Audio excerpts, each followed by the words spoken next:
ಇದ್ದೇನೆ ನನಗೆ ಗೊತ್ತಿಲ್ಲ. ನೀನೆಲ್ಲಿದ್ದಲ್ಲ, ನಾವು 3 ಜನ ಇರುವಲ್ಲ ಇದ್ದೇವೆ. ನನ್ನ ಮೇಲೆ ಬಿತ್ತು ಕರ್ಕೊಂಡು ಬಂದ ಯಜಮಾನ ಮಂಗಳಾದ್ರೆ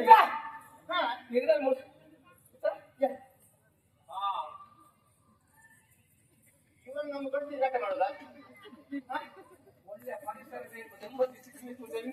ನೆಮ್ಮದಿ ಸಿಕ್ಕಿತು ಹೀಗಿರ್ಬೋದು ಅಲ್ಲ, ಅಲ್ಲಿ ಸಮಸ್ಯೆ ಮಲಗಬೇಕು. ಹೌದು, ಇಲ್ಲಿ ಯಾವ ರಗ ಇಲ್ಲ, ವ್ಯವಸ್ಥೆ ಉಂಟಲ್ಲ, ವ್ಯವಸ್ಥೆ ಉಂಟು. ತಂಗಾಳಿ ಹೌದು, ಯಾವುದು ಇಲ್ಲದಿದ್ರು ಕಿತ್ತ ಇದೆ. ಆ ಮೊಬೈಲ್ ಸುಮ್ಮನೆ ಬೇಕಾಗಿ ಕೊಡ್ತೀನಿ. ಹೌದು ಹೌದಪ್ಪ, ಪವಿತ್ರ ಪ್ರಪಂಚ ಇದು ಪ್ರಪಂಚ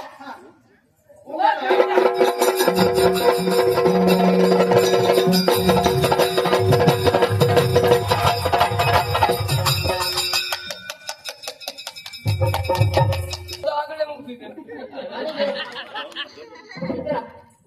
ನನಗೆ ಈಗ ಗೊತ್ತಾಯ್ತು ಏನು?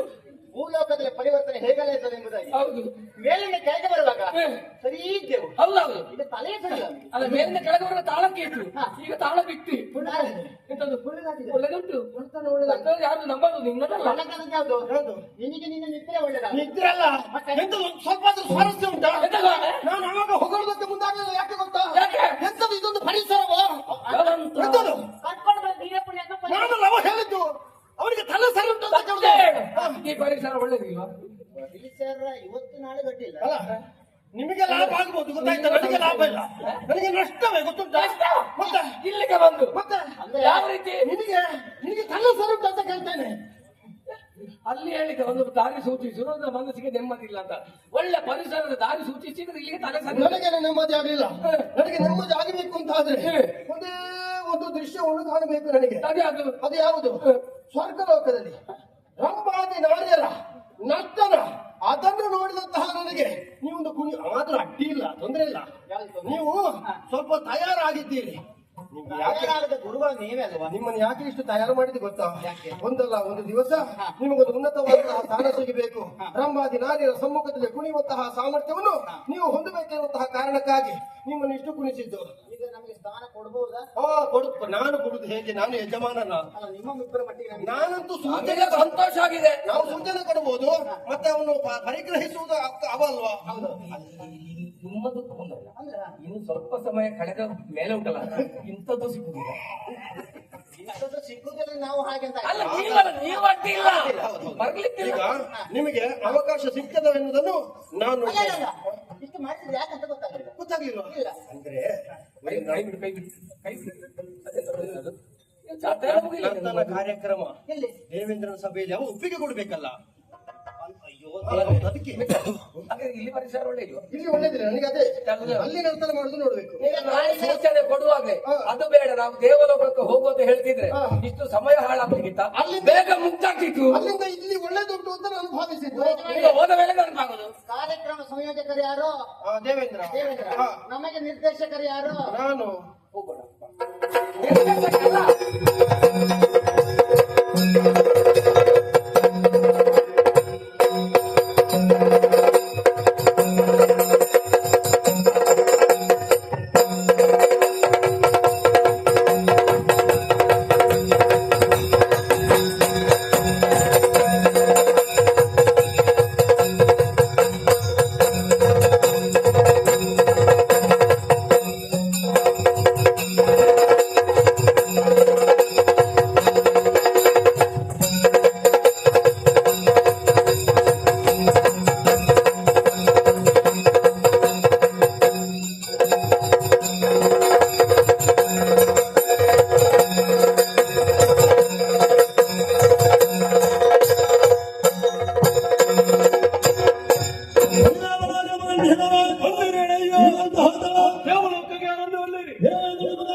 ಹೇಳದಿದ್ರೆ ಹೇಳಬೇಕಾಗ್ತದೆ ನನ್ನ ಧರ್ಮ.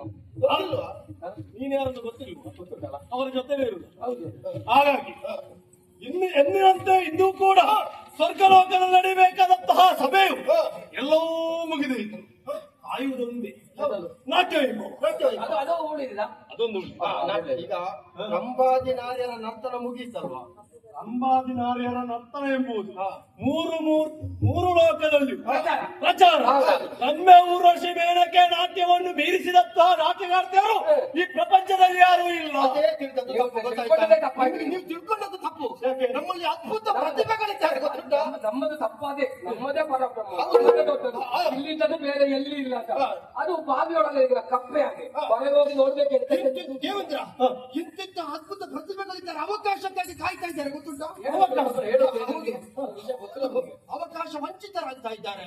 ನಾವಂತವರಿಗೆ ಕರೆಸಿ ಅವರಿಗೊಂದು ವೇದಿಕೆಯನ್ನು ಕೊಡಬೇಕು, ಗೊತ್ತುಂಟಾ? ದೇವಲೋಕದಲ್ಲಿ ದೇವೇಂದ್ರ ಇರುವಾಗ ಕಲಾವಿದರಿಗೆ ಅವಕಾಶ ಇಲ್ಲಂತಾಗಬಾರದು. ಇಂದಿನಿಂದಲೇ ಪ್ರಾರಂಭ. ದೇವೇಂದ್ರ, ಒಂದು ಹೇಳ್ತೇನೆ, ಏನು? ಇಲ್ಲಿ ನಾವು ಅವಕಾಶ ಕೊಡದೇ ಇದ್ರೆ ಇನ್ನೊಂದು ಮೇಳಕ್ಕೆ ಕರ್ಕೊಂಡು ಹೋಗ್ತಾರೆ ಅವರು. ನೋಡು, ಅವಕಾಶ ಎಂಬುದು ಎಲ್ಲರಿಗೂ ಬರುವುದಿಲ್ಲ. ಇಂದಿನ ದಿವಸ ಕೇಂದ್ರದಲ್ಲಿ ನಡೆಯುವಂತಹ ಅವಕಾಶ ಇದು. ದೇವೇಂದ್ರನೇ ಕೇಂದ್ರದಲ್ಲಿ ಅವಕಾಶ ಸಿಕ್ಕಿತ್ತು ಅಂತಾದ್ರೆ ಮತ್ತೆ ಪ್ರಚಾರವೇ. ಹೌದು, ಪ್ರಚಾರಕ್ಕೆ ಕಾರ್ಯಕ್ರಮ ಎಲ್ಲೇ ಇರಲಿ. ಹೌದು, ಗಂಧರ್ವಲೋಕ. ಒಂದು ಕಾಲು ಎತ್ತಿ ನಿಂತಿದ್ದಾರೆ, ಒಂದು ಕಾಲು ಎತ್ತಿ ನಿಂತಿದ್ದಾರೆ. ಅಂದ್ರೆ ಕುಣಿಯುವುದಕ್ಕೆ. ಕುಣಿಲಿಕ್ಕಲ್ಲ. ಇವರ ನಾಟ್ಯವನ್ನು ಅವರ ನಾಟ್ಯ ಅಂದ್ರೆ ಏನು? ಏನು? ನಟ ಚಂದ್ರಶೇಖರ, ನಟವರ ಗಂಗಾಧರ.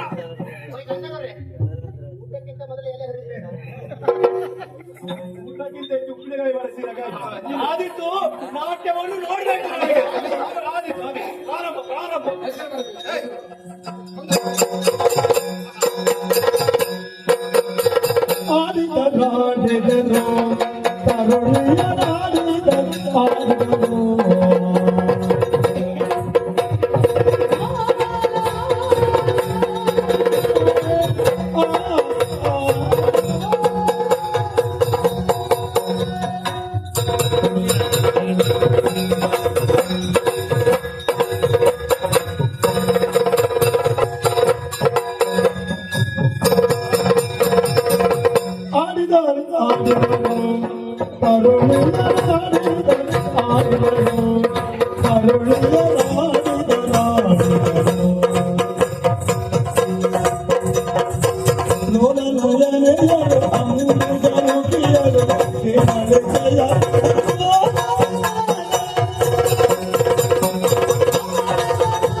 ಹಾಗೆ ಇಲ್ಲಿ ತುಂಬಿರುವಂತಹ ಸಭೆ ನಾವೆಲ್ಲರೂ ನಾಟ್ಯ ವೈಭವವನ್ನು ಕಂಡು ಸಂತೋಷವನ್ನು ಅನುಭವಿಸ್ತಾ ಇರುವಂತಹ ವೇಳೆ ಆನಂದ ಲಹರಿಯಲ್ಲಿ ತೇಲಾಡುತ್ತಾ ಆನಂದ ಲಹರಿಯಲ್ಲಿ ತೇಲಾಡುತ್ತಿರುವಂತಹ ಸಂದರ್ಭ ಶಿವಪೂಜೆ ಮಾಡುವಾಗ ಕರಡಿ ಅಡ್ಡ ಬಂದ ಹಾಗೆ ಬಂದೆಯಲ್ಲ ಗಡ್ಡ ಬಿಟ್ಟಿದ್ಯಾ ಜುಟ್ಟು ಕಟ್ಟಿದ್ಯಾ ಹಾಗೆ ಧರಿಸಿದ್ಯಾ ಅಂತವರು ಇಲ್ಲಿ ಬರ್ಬೇಕಾ ನೀವು ಯಾಕ ಯಾಕೆ ದೈವ ಪ್ರೇರಣೆಯಿಂದ ಬಂದಿದೆ ನಯ್ಯ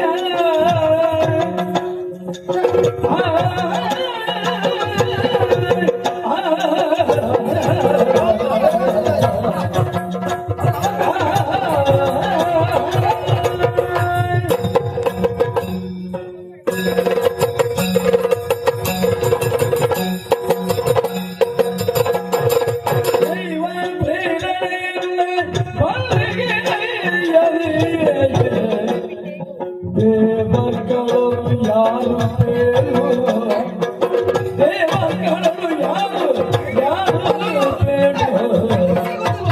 ಯಾವುದು ಯೋಗ್ಯ ಯಾವುದು ಯೋಗ್ಯವೋ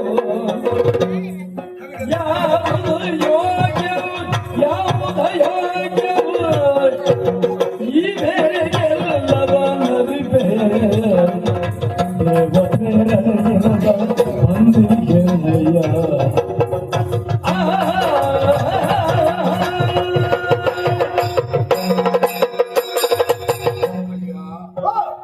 ಒಮ್ಮೆಗೆ ಕುಪಿತನಾದ ಕಾರಣ ಏನು ಕೇಳಿದ್ರೆ ನೀನು ಹೇಳೋದು ನಾನು ತಾಗಿದೆ ಅಂತ. ಹೌದು ಈ ದಾರಿಯ ಮರ್ಯಾದೆ ಅಂತ ಒಂದು ಉಂಟು.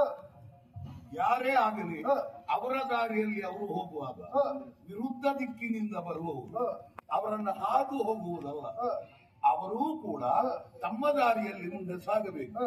ಇದು ಹಾಗಲ್ಲ, ಸರಿ ಎಡಗಡೆಯಿಂದ ಬಂದು ನೀನು ನನಗೆ ತಾಗಿ ಇವಾಗ ನಮಗೆ ರಸ್ತೆ ಸೂಚಿ ಹೇಳುದು. ಹೌದು ನೀನೇ ತಾಗಿ ನನ್ನನ್ನು ಪ್ರಶ್ನೆ ಮಾಡ್ತಾ ಇದೆಯಲ್ಲ.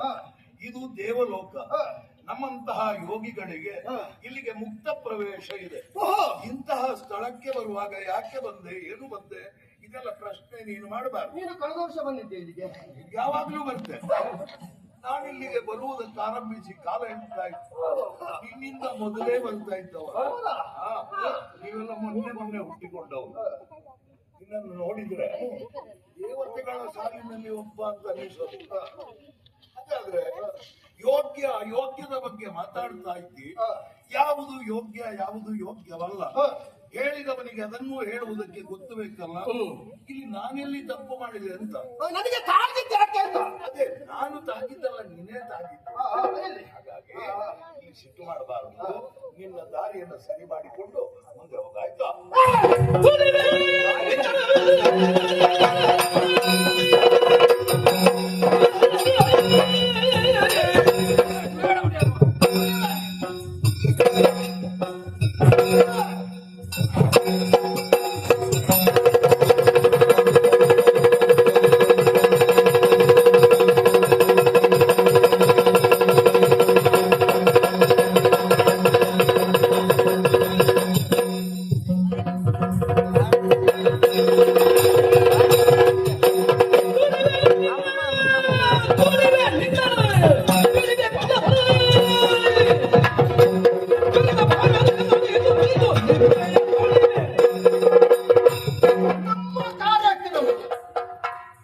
ದೇವೇಂದ್ರ ಯಜಮಾನ ಇರಬಹುದು.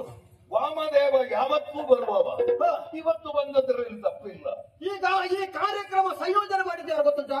ನೀನ್ ಯಾರಂತ ನನಗೆ ಗೊತ್ತಾಗ್ಲಿಲ್ಲ. ಅಯ್ಯೋ ನನ್ನ ಬಗ್ಗೆ ತಿಳ್ಕೊಳ್ಳಿಲ್ಲ. ಅಯ್ಯೋ ಯಾಕೆ ನನ್ನ ಕಾರ್ಯಕ್ರಮ ಸಂಯೋಜಿತರ ನನ್ನ ಬಗ್ಗೆ ಅಯ್ಯೋ ಅಯ್ಯೋ ನಿನಗೆ ಗೊತ್ತಾಗ್ಲಿಲ್ಲಲ್ಲ ಅಂತ. ಹಾಗೆ. ಹಾಗೆ ಹಾಗೆ ಇವ ಇದ್ದಾನೆ. ಆದ್ರೂ ಅಯ್ಯೋ ನಾನು ಅಯ್ಯೋ ಅಲ್ಲ ಅಯ್ಯೋ ಅಲ್ಲ ಅಯ್ಯೋ ನಾನು ಪ್ರಚಾರದಲ್ಲಿದ್ದೇನೆ ಗೊತ್ತುಂಟಾ? ಎಂತದ್ದು ಪ್ರಚಾರ ನನಗೆ ಗೊತ್ತಾಗ್ಲಿಲ್ಲ.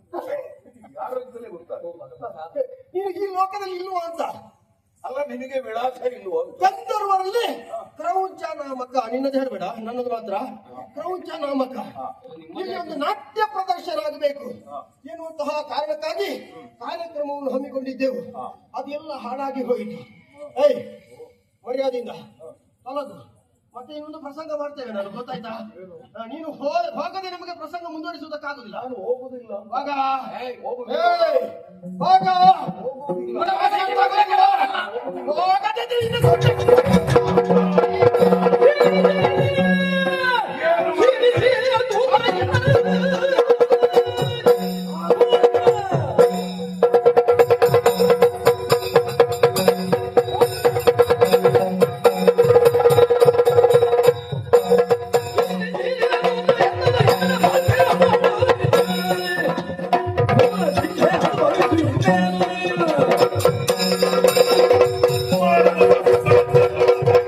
ಮತ್ತೆ ಸಮರ್ಥಿಸಿಕೊಳ್ಳುವುದಕ್ಕೆ ಹೋಗುತ್ತಾ ಇದ್ದಿ.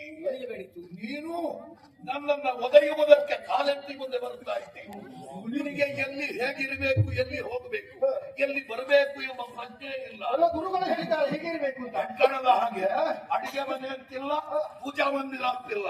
ಸಿಕ್ಕಿದಲ್ಲೆಲ್ಲ ಹೋಗಿ ಸಿಕ್ಕಿದವರ ಮೈ ಮೇಲೆ ಬಿದ್ದು ನಾನು ಮಾಡಿದ್ದು ಸರಿ ಅಂತ ಹೇಳುವುದಕ್ಕೆ ಮುಂದಾಗಿದ್ದೀಯೋ. ಇನ್ನು ಮುಂದೆ ನೀನು ಮೂರ್ಛಿತನಾಗಿ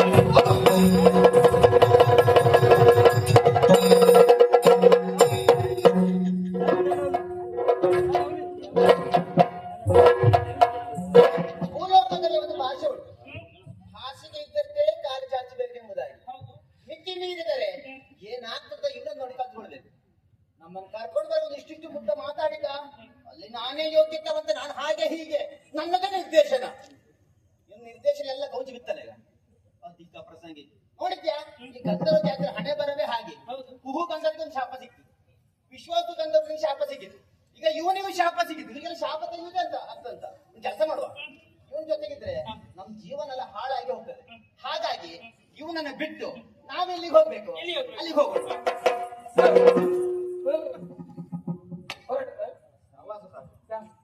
ತಿರುಗಾಟಕ್ಕೆ ನಮ್ಮ ಮರ್ಯಾದೆ ಹೋಗ್ತದೆ.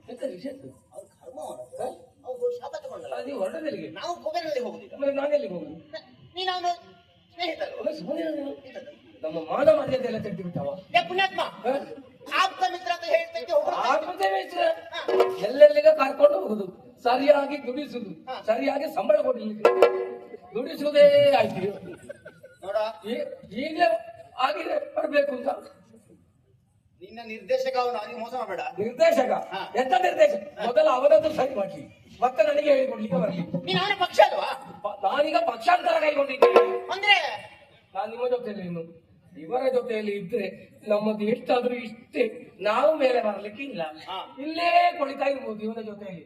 ನಾವು ಇವರೆಲ್ಲ ತಿಳ್ಕೊಂಡಿದ್ದಾರೆ, ಇವರಿಗೆ ಇಲ್ಲಿ ಬಿಟ್ರೆ ಬೇರೆ ಇಲ್ಲಿ ಕರಿಬಹುದು ಯಾರು ಇಲ್ಲ, ಬೇರೆ ಗತಿ ಇಲ್ಲ ಅಂತ. ನಾವು ಎಂತವ್ರದ್ದು ತೋರ್ಬೇಕು, ಇಲ್ಲಿ ಬಿಟ್ಟು ಬೇರೆ ಮೇಳಕ್ಕೆ ಹೋಗ್ಬೇಕು, ಆಗ ಗೊತ್ತಾಗ್ತ ಇವರಿಗೆ. ಹಾಗಿದ್ರೆ ಇವನ ಮೇಲೆ ಬಿಡುವುದಾ? ನಾನು ಬಿಟ್ಟಾಯ್ತು, ನಿನಗಿಂತ ಮೊದಲು ನಾವು ಬಿಟ್ಟಾಯ್ತು. ನಾವು ಹೋಗುದೇ. ನಾವು ಹೋಗುತ್ತೇನೆ ಗೊತ್ತಿದ್ದ. ಇವ ಮಾಡಿದನ್ನು ಅನುಭವಿಸಲಿ ನೀವು.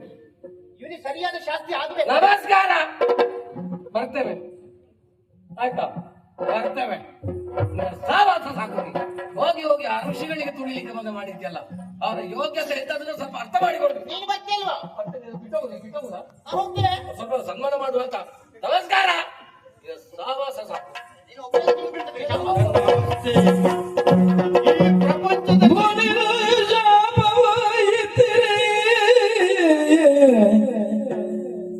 ಮುನಿವರೇ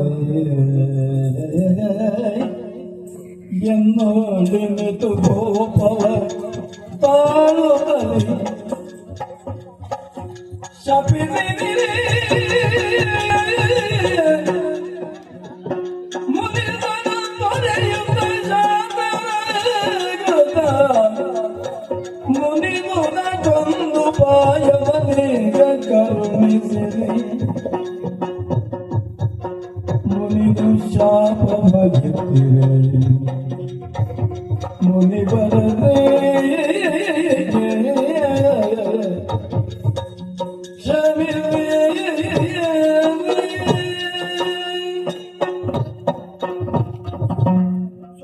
ಸ್ವಾಮಿ, ಈ ಪ್ರಪಂಚದಲ್ಲಿ ಹೆಣ್ಣು ಮಕ್ಕಳನ್ನು ನಂಬಕೂಡದು ಎನ್ನುವಂತಹ ಮಾತು ಸತ್ಯವಾಯಿತು. ಎಲ್ಲವನ್ನೂ ನೀಡಿದಂತಹ ಅವರು ಎಲ್ಲವರೂ ನನ್ನನ್ನು ಬಿಟ್ಟು ಹೋಗಿದ್ದಾರೆ. ಆದ್ರೆ ಇಷ್ಟಕ್ಕೆಲ್ಲ ಕಾರಣ ಯಾರು? ನಾನು ಸ್ವಾಮಿ. ನಿಮ್ಮದಾದಂತಹ ಯೋಗ್ಯತೆಯನ್ನು ಅರ್ಥವಿಸಿಕೊಡದೆ ನಿಮಗೆ ತುಳಿಯುವುದಕ್ಕೆ ಮುಂದಾದೆ. ಪರಿಣಾಮವಾಗಿ ನನ್ನನ್ನು ಶಪಿಸಿ ಬಿಟ್ಟಿರ. ಹೌದು, ಉಪ್ಪು ತಿಂದವ ನೀರು ಕುಡಿಯಲೇಬೇಕು, ತಪ್ಪು ಮಾಡಿದವ ಶಿಕ್ಷೆಯನ್ನು ಅನುಭವಿಸಲೇಬೇಕು. ಆದ್ರೆ ಕರುಣಾಮಯಿಗಳಾದಂತಹ ತಾವು ನಮ್ಮ ಬದುಕಿಗೆ ಒಂದು ದಾರಿದೀಪವಾಗಬೇಕೆನ್ನುವಂತಹ ಕೇಳಿಕೆ ಸ್ವಾಮಿ, ನನ್ನನ್ನು ಉತ್ತರಿಸಬೇಕು. ಸ್ಮರಗರ ಸುತನಾಗಿ ಉದಿಸುವ, ಸ್ಮರಗರ ಸುತನಾಗಿ ಉದಿಸುವ, ಗಜಮುಖ ಇರಲಾತನಿಗೆ ವಾಹನನು ಆಗು ಮೂಷಿಕ. ಧರಣಿ ಮೂರರು ಲಾದ್ಯವಂದ್ಯರು, ಧರಣಿ ಮೂರರು ಆದ್ಯವಂದ್ಯರು, ವಿಘ್ನೇಶ ನಿರತ ಸೇರಿಸುತ್ತವನ ಪಡೆ ಪುಣ್ಯವದ.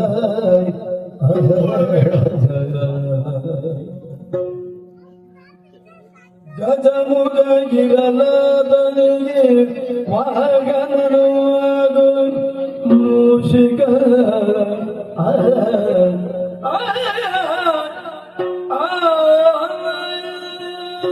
ಕ್ರೌಂಚಗಂಧರ್ವ, ಇನ್ನು ಅತ್ತೇನು ಪ್ರಯೋಜನ ಹೇಳು? ಆಗುವುದೆಲ್ಲ ಆಗಿ ಹೋಗಿದೆ. ಕುಪಿತನಾದ ನನ್ನ ಶಾಪ, ವಾಕ್ಯದಂತೆ ನೀನು ಮೂಷಿಕನಾಗಲೇಬೇಕು. ಗಂಧರ್ವರಾದ ನೀನು ಮೂಷಿಕನಾಗಿ ಎಲ್ಲಿಯೋ ಹೇಗೋ ಇರುವುದಲ್ಲ, ಅದಕ್ಕೊಂದು ಕಾಲ ಬರುತ್ತದೆ. ಶಿವ ಪಾರ್ವತಿಯರಿಗೆ ಇನ್ನೂ ಸಂಜನಿಸುವ ಸುಕುಮಾರನ ದರ್ಶನದಿಂದ ನಿನ್ನ ಇಷ್ಟಾರ್ಥಗಳು ಈಡೇರುತ್ತವೆ. ಅಲ್ಲಿಯವರೆಗೆ ಮೂಷಿಕನಾಗಿಯೇ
ಯಾರೋ ಯಾವುದಕ್ಕೂ ಅರ್ಥ ಆಗದೆ ಹೋದಂತಹ ಸ್ಥಿತಿ ಗಲ್ಲಪಾಲಿಗೆ ಒದಗಿ ಬಂದಿದೆ.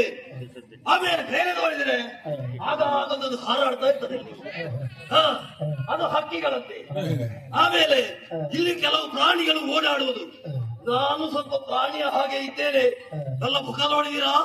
ಮೂಷಿಕದ ಹಾಗೆ ಇದೆ, ದೈತ್ಯಾಕಾರದ ದೇಹ. ಅದಕ್ಕಾಗಿ ನನಗೆ ನಾನೇ ಮೂಷಿಕಾಸುರ ಹೀಗೆಂದು ಹೆಸರನ್ನು ಇರಿಸಿಕೊಂಡೆ. ಓಯ್ ಹಸಿವೆ!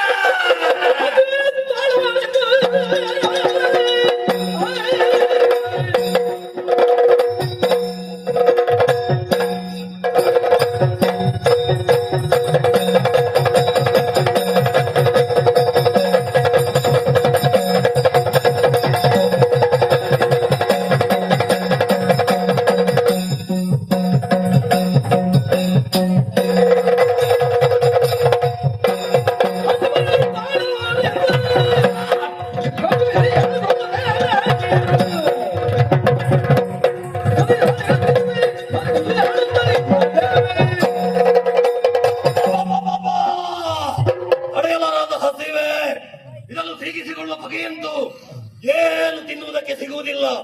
ಯಾವುದು ನನಗೆ ರುಚಿಸುವುದು ಇಲ್ಲ. ಯಾಕೆ ಹೀಗೆ ಎಂತದ್ದು ಆಲೋಚನೆ ಮಾಡಿದರೆ ನಾನೀಗ ರುಚಿ ಎನಿಸುವುದನ್ನೇ ತಿನ್ನಬೇಕು. ಹೀಗೆ ನೋಡ್ತಾ ಇದ್ದಾಗ ಓಹೋ ಅಲ್ಲಿ ಹೊಗೆ ಹೋಗ್ತಾ ಇದೆ. ಆಶ್ರಮದಲ್ಲಿ ಚೀಲದೊಳಗೆ ಏನಾದ್ರೂ ತುಂಬಿಸಿಟ್ಟಿರಬಹುದಲ್ಲ. ಅಲ್ಲಿಗೆ ನುಸುಳಿ ಅಲ್ಲಿಂದಲೇ ಕೊರೆದು ಅಲ್ಲಿರುವ ದವಸ ಧಾನ್ಯಗಳನ್ನೆಲ್ಲ ತಿನ್ನಬೇಕು. ಯಾರಿಗೂ ತಿಳಿಯದ ಹಾಗೆ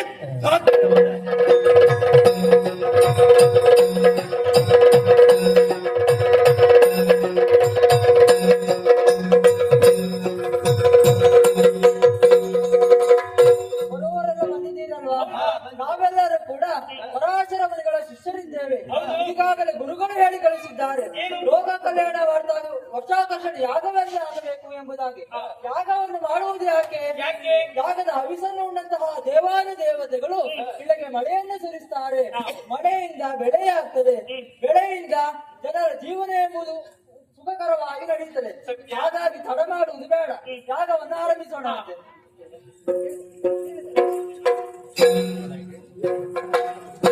ಯಾಗವನ್ನು ಮಾಡುವುದಕ್ಕಿಂತ ಮುಂಚೆ ಗಣಪತಿ ಸ್ತುತಿ ಆಗಬೇಕು.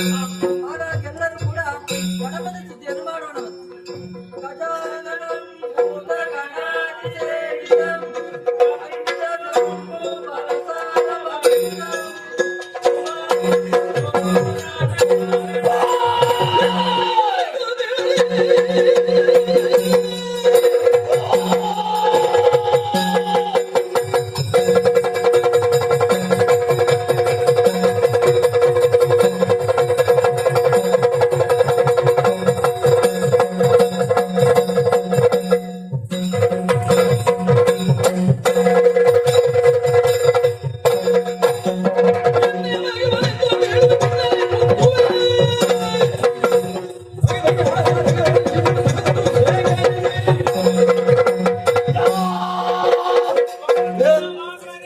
ತಲೆಗೆಟ್ಟವರೇ, ಈ ಮಧ್ಯಾಹ್ನದ ಸುಡು ಬಿಸಿಲಿಗೆ ಇಲ್ಲಿ ಅಂತದ್ದು ಬೆಂಕಿ ಹಾಕಿ ಚಳಿಗಾಯುದು. ಯಾಗವನ್ನು ಮಾಡ್ತಾ ಇರೋದು. ಯಾಗವ ನಿಮ್ಮ ಅಪ್ಪನಿಗೆ ಬೊಜ್ಜ ಮಾಡುದು.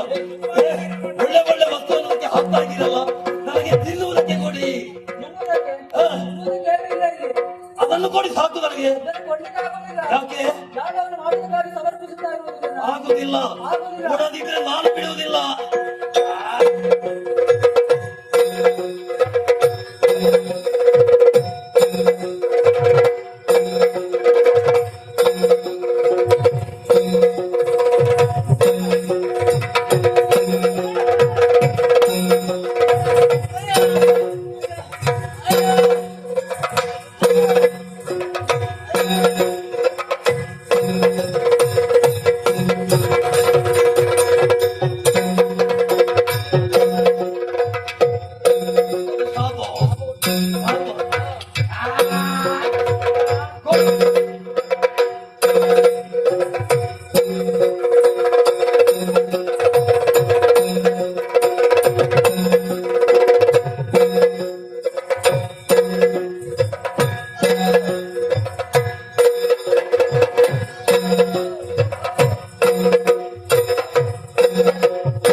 ಉರುಳಿಸಿದ್ದೇನೆ.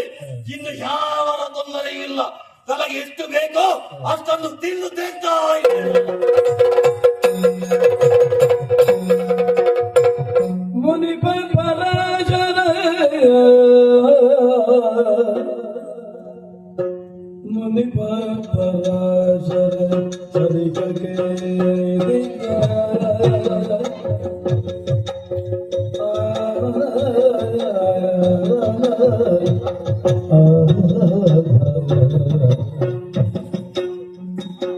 ಮುನಿಪ ಪರಾಶರ ಸರಿಕಗೆ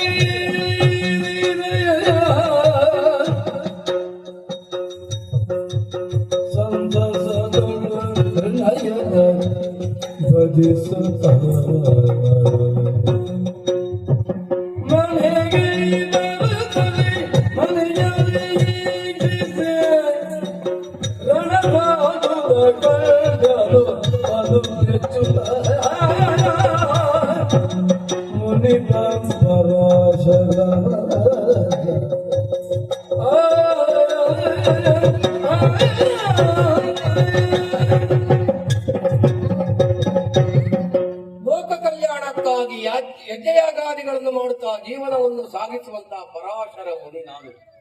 ಋಷಿ ಮುನಿಗಳು ಬಂದು ಹೇಳುತ್ತಾ ಇದ್ದಾರೆ, ಮೂಷಿಕಾಸುರನಿಂದಲಾಗಿ ನಮಗೆ ಬದುಕುವುದಕ್ಕೆ ಕಷ್ಟವಾಗಿದೆ. ಯಜ್ಞಯಾಗಾದಿಗಳನ್ನು ಹಾಳು ಮಾಡುತ್ತಾ ಇದ್ದಾನೆ ಎಂಬುದಾಗಿ. ಅತಿ ಶೀಘ್ರದಲ್ಲಿ ಮೂಷಿಕಾಸುರನನ್ನು ವಧೆಯಾಗದಿದ್ರೆ ಲೋಕಕ್ಕೆ ಕ್ಷೇಮವಿಲ್ಲ. ಅದಕ್ಕೆ ಬೇಕಾಗಿ ಏನು ಮಾಡೋಣ ಎಂಬುದಾಗಿ ಯೋಚಿಸಿದ್ರೆ ದಾರಿ ಗೊತ್ತಾಗ್ತಾ ಇದೆ. ಆ ವಿಘ್ನ ನಿವಾರಕನಾದ ಆ ಗಣಪತಿಯನ್ನೇ ನಾವು ಸ್ತುತಿ ಮಾಡಬೇಕಾಗಿದೆ. ಹಾಗಾಗಿ ವಿಶ್ವ ವಂದ್ಯ ವಿನಾಯಕನ ಸ್ತುತಿ ಮಾಡುತ್ತೇನೆ. ಜಯ ಜಯ ಗಜಮುಗ ಗಣನಾಥ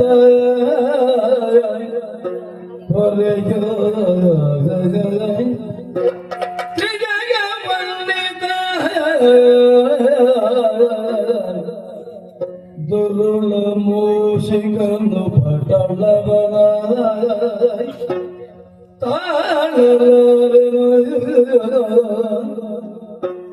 ಗಜಮುಗ ಗಣನಾಥ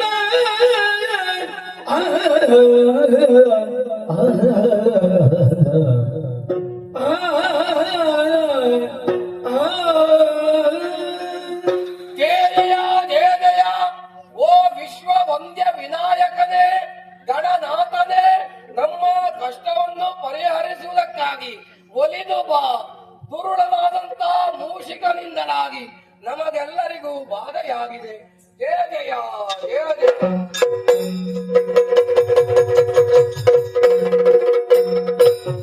ನಿಮ್ಮ ಮನೆಯ ಕೇಳು ಪ್ರತ್ಯಕ್ಷನ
ನಿಮ್ಮ ಮನೆಯ ಕೇಳು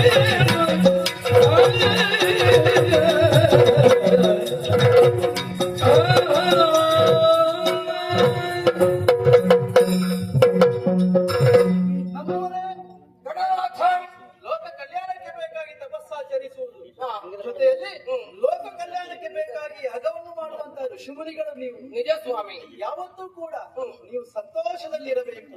ಹಾಗಂತ ಇನ್ನೊಬ್ಬರ ಸಂತೋಷಕ್ಕೆ ನೀವು ಸ್ಫೂರ್ತಿಯಾಗಿರಬೇಕಾದದ್ದು. ಆದ್ರೆ ಈ ಸಂದರ್ಭದಲ್ಲಿ ಏನೋ ದುಃಖಿಸುತ್ತಾ ಇದ್ದೀರಿ. ಹೌದು ನನ್ನನ್ನೇ ಕಳಕಳಿ ಮಾಡ್ತಾ ಇದ್ದೀರಿ. ಹೌದು. ಏನಾಯ್ತಯ್ಯ? ಇದು ಪ್ರತ್ಯಕ್ಷನಾಗಿದ್ದೇನೆ, ನಾನಿದ್ದೇನೆ ನಿಮ್ಮ ಜೊತೆ. ದುರುಳ ಮೂಸಿಕ ಗೌರದಾನದ ನಿರತ ಹಿಂಸಿಪ ನಮ್ಮ ಎಲ್ಲರ ಹರಿವಿನವನನು ಕೌಚ ಎಂಬ ತರಿದು ಕೊಡುವುದು ವಿಘ್ನ ನಾಶಕ ದುರುಳ ಮೂಷಿಕ ಘೋರದಾನ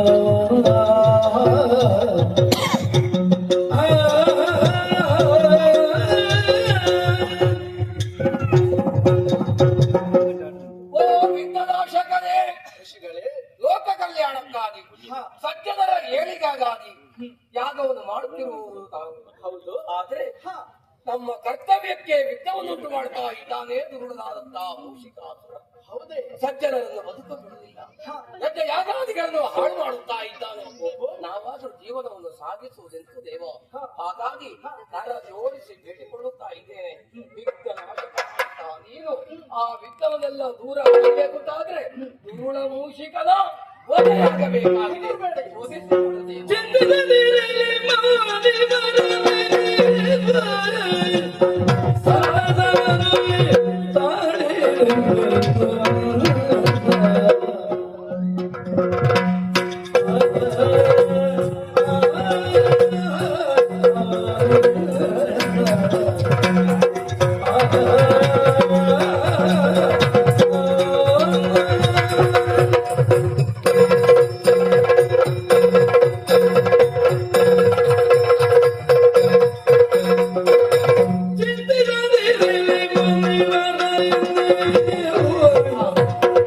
ಸಂತಸವನು ತಾನೇ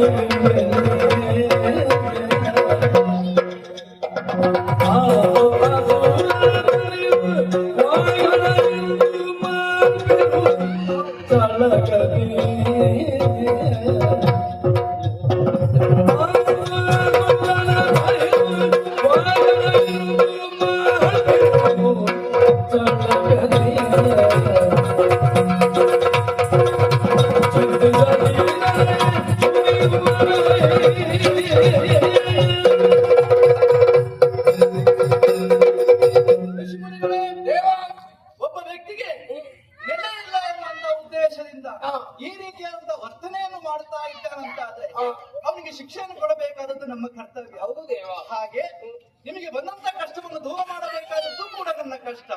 ಹಾಗಾಗಿಯೇ ನನ್ನನ್ನು ವಿಘ್ನೇಶ್ವರ ಎಂಬುದಾಗಿ ಹೇಳುವುದು.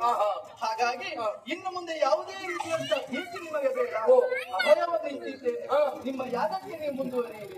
ಇನ್ನು ಮುಂದೆ ಯಾವುದೇ ರೀತಿಯಂತ ಕಷ್ಟ ಬರದ ಹಾಗೆ ನಾನು ನೋಡಿಕೊಳ್ತಾ ಇದ್ದೇನೆ, ಅಭಯವನ್ನ ಕೊಟ್ಟಿದ್ದೇನೆ.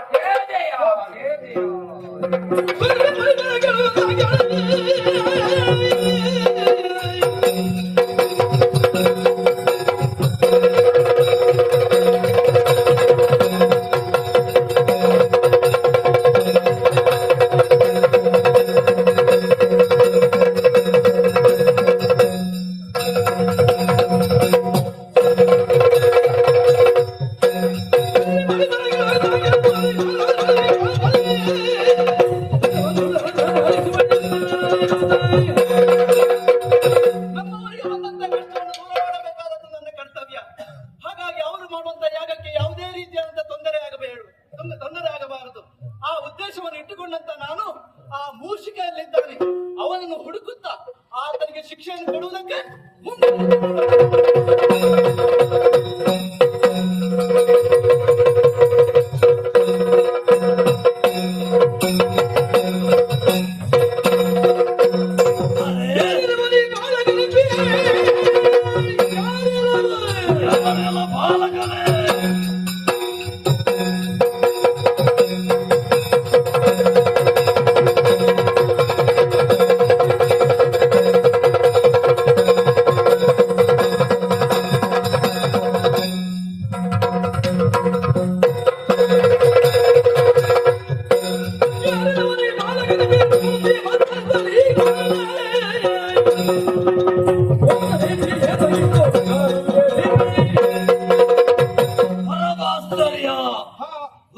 ನಾನೇ ವಿಚಿತ್ರ ಅಂತ ತಿಳ್ಕೊಂಡದ್ದು.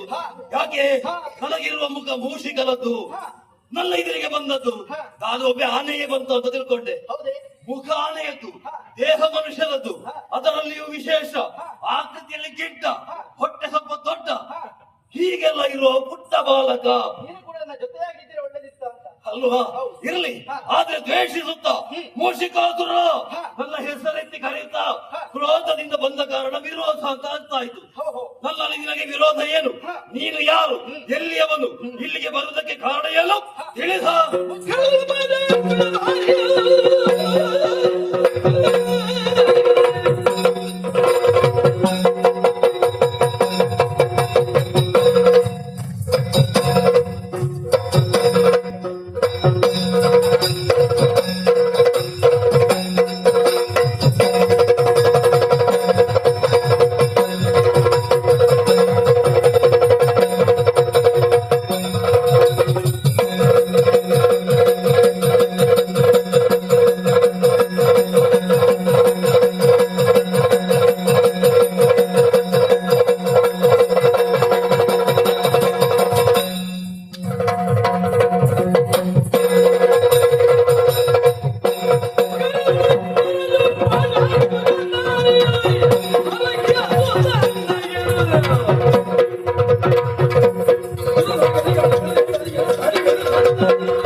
ನೀನು ಬಂದ ತಕ್ಷಣ ತಿಳಿದುಕೊಂಡವ ನಾನು ಮೂಷಿಕವ ನೀನೇ ಎಂಬುದಾಗಿ. ಮೂಷಿಕಾಸುರ ನಿನ್ನನ್ನೇ ಹುಡುಕುತ್ತಾ ಬಂದವ ನಾನು. ಹೌದೇ? ಹೌದು. ಕಾರಣ ಇಲ್ಲಿಯವರೆಗೆ ಯಾವುದೇ ನೆಲೆ ಇಲ್ಲದೆ ಬದುಕುತ್ತಾ ಇದ್ದವ ನೀನು. ಇನ್ನೊಬ್ಬರಿಗೆ ಹಿಂಸೆಯನ್ನು ಕೊಟ್ಟು ಆ ಮೂಲಕ ಸೊಕ್ಕಿ ಹೋದಂತ ನಿನ್ನನ್ನು ವಿಚಾರಿಸಿಕೊಳ್ಳುವಂತ ಉದ್ದೇಶದಿಂದ ನಾನು ಬಂದಿದ್ದೇನೆ. ಋಷಿ ಮುನಿಗಳ ಮಾತಿಗೆ ಅನುಗ್ರಹಿಸಿ ನಿಮಗೆ ಶಿಕ್ಷೆಯನ್ನು ಕೊಡಬೇಕೆಂಬಂತ ಉದ್ದೇಶದಿಂದ ನಾನು ಬಂದಿದ್ದೇನೆ. ನೀನು ಯಾರು ಅಷ್ಟು ದೊಡ್ಡವ? ನನ್ನ ವಿಚಾರವ? ನನ್ನ ವಿಚಾರ ಗೊತ್ತಿಲ್ವಾ? ನೀನು ಯಾರನ್ನೇ ಗೊತ್ತಾಗುದಿಲ್ಲ. ಹೌದಾ? ಪರಶಾಂಕುಶವನ್ನು ಧರಿಸಿಕೊಂಡಿದ್ದೇನೆ. ಆಶ ಇದೆ, ಪರಶು ಇದೆ. ಹೌದು. ಮುಖ ಮುಖ ಆನೆಯದ್ದು. ಹೌದು. ಏನು ವ್ಯತ್ಯಾಸ ಆಯ್ತು ಅಂತ ಆದ್ರೆ ಏನಾದ್ರು ವಿಚಾರ ಇರ್ಬೇಕಲ್ಲ. ಯಾಕೆ ಹೀಗೆ? ಏನು ವಿಚಾರ ಏನೆಂಬುದಾಗಿ ಹೇಳುವುದಕ್ಕಿಂತ ಜೊತೆಯಾಗಿ ನನ್ನ ಪರಿಚಯವನ್ನು ಹೇಳಿಕೊಳ್ತೇನೆ. ಬಂದವ ಯಾರು ಗೊತ್ತಾ? ನಾನೇ ಗಣಪತಿ. ಗಣಪತಿ ವಿಘ್ನೇಶ್ವರ ಬಂದಿದ್ದೇನೆ ಈ ಸಂದರ್ಭದಲ್ಲಿ. ಹೌದಾ? ಹೌದು. ಬಂದದ್ದು ನನ್ನನ್ನು ಹೊಡೆದು ಉರುಳಿಸುವುದಕ್ಕ? ವಿಘ್ನ ದೂರ ಆಗ್ಬೇಕು ಅಂತ ನೀನು ನಾಶ ಆಗ್ಬೇಕು. ಹೌದಾ?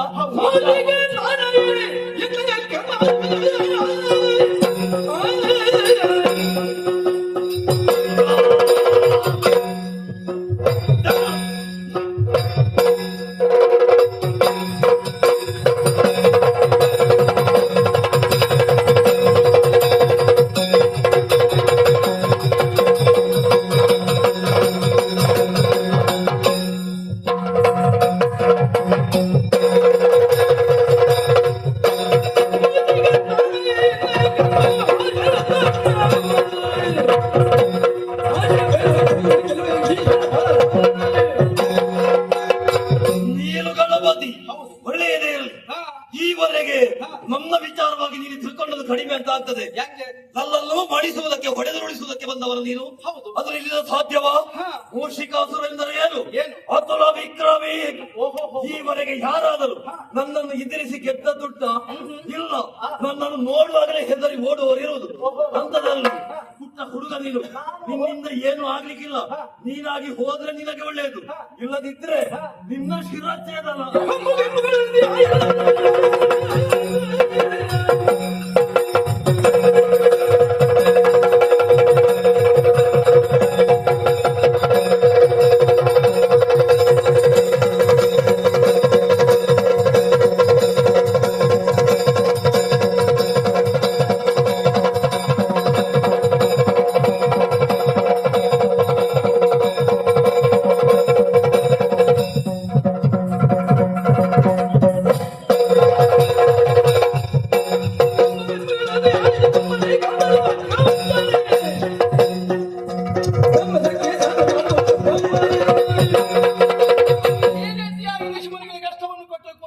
ನಿನ್ನನ್ನು ಎದುರಿಸುವುದಕ್ಕೆ ಬರ್ಲಿಲ್ಲ ಅಂತ ಆದ್ರೆ ಅವರಿಗೆ ಭಯ ಆಗಿರಬಹುದು. ಆದ್ರೆ ನಾನು ಬಂದವನು ಇನ್ನ ಮುಂದೆ ಶಿಶು. ಹೆದರುವುದಾದ್ರೆ ಈ ಮೊದಲೇ ಹೆದರು ಓಡ್ತಾ ಇದ್ದೆ ನಾನು.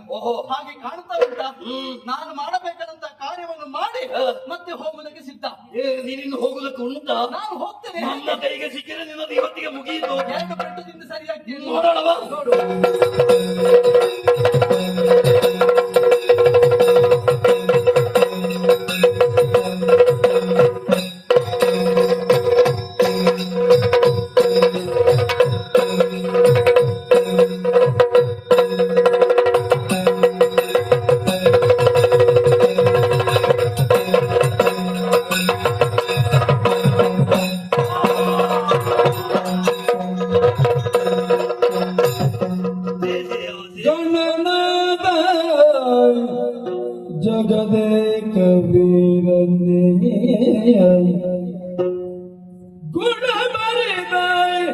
ಗಣಪನ ಹರ್ಷಕರ ವಿಘ್ನಕರ ದೋಷ ಸರ ಗಣವಂದಿತನೇ ಪಾಹಿ ಜಯ ಜಯ ಜಯ ಜಯ ಹೃದಯ ಪದಗಿರಿ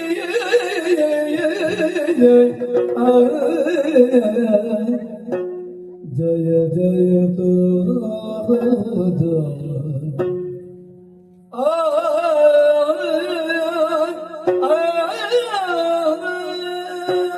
ಜಯ ಜಯ ಜಯ ಜಯ ಜಯ ಓ ಗಣನಾಥನೇ ಗಣಾಧ್ಯಕ್ಷರೇ ವಿಘ್ನ ವಿದೂರನೇ ಓ ಗಜಮುಖದವನೇ ನಿನ್ನ ಪಾದದ ಕುಲದಲ್ಲಿ ಬಿದ್ದು ಹೊರಳಾಡ್ತಾ ಇದ್ದೇನೆ ಸ್ವಾಮಿ.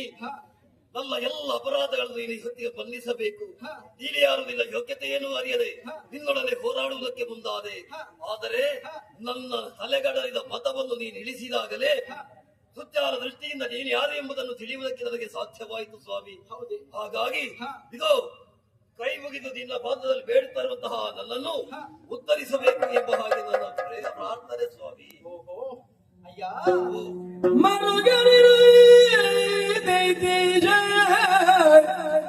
ಮರುಗರಿರು ದೈತೇಶ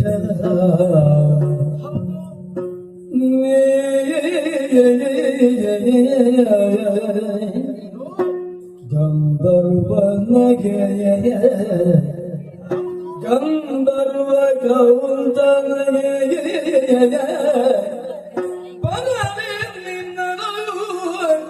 ಎನ್ನಯ ಭಾಗನವ ಮಾಡ್ಬೆ ನೀನು ಬರಲಿ ನಿನ್ನನು ಎಂದಯ ಭಾಗನವ ಮಾಡ್ಬೆ ಮೂಷಿಕ ಭಾಗನ ನನಗೆ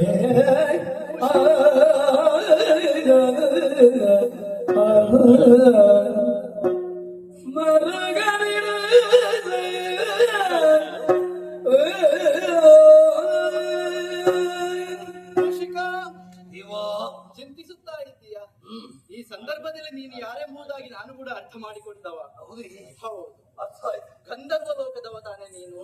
ಅಲ್ಲಿಂದ ಶಾಪವನ್ನು ಪಡೆದಂತ ನೀನು ಈ ಭೂಲೋಕದಲ್ಲಿ ಈ ರೀತಿಯಾಗಿ ವರ್ತಿಸುತ್ತಾ ಇದ್ದೀಯಾ? ಹೇಳಿದಾಗ ಮೊದಲಿನ ಕಥೆ ಎಲ್ಲ ನೆನಪಾಗ್ತಾ ಉಂಟು. ಹೌದೇ? ನಾನು ಕ್ರೌಂಚ ಗಂಧರ್ವ, ವಾಮದೇವ ಋಷಿಯನ್ನು ಕೆಳಕಿದವ, ಅವನಿಂದ ಶಾಪಗ್ರಸ್ತನಾಗಿ ಭೂಮಿಯಲ್ಲಿ ಬಿದ್ದವ.